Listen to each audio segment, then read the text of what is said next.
In today's video, I'm going to teach you how to fix Microsoft Teams add-in missing in Outlook.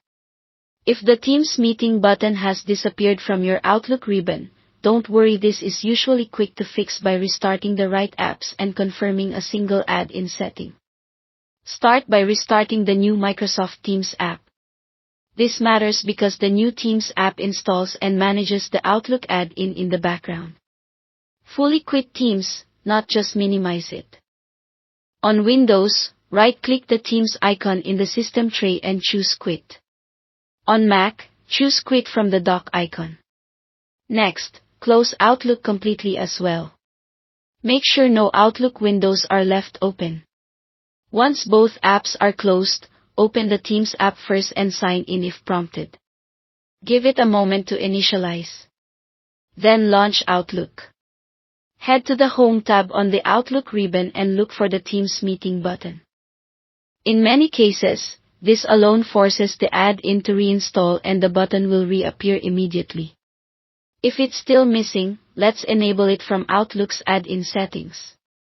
In Outlook, go to File, then Options. In the Outlook Options window, select Add-ins on the left.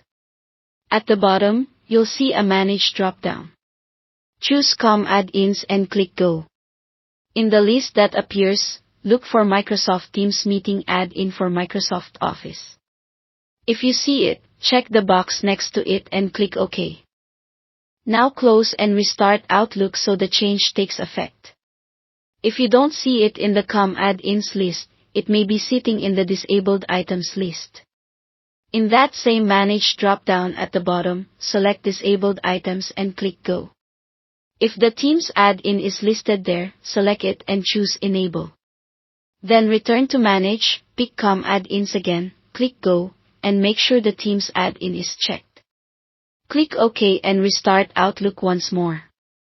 After Outlook reopens, verify two things. First, the Teams meeting button should now be visible on the Home tab. Second, for peace of mind, you can confirm the add-in is active by going back to File, Options, Add-ins, and checking that it appears under Active Application Add-ins. That indicates Outlook has loaded it successfully.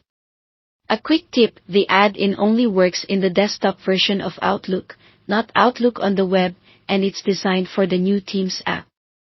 Keeping Outlook completely closed while Teams starts helps the add-in register cleanly. That's it. Thanks for watching.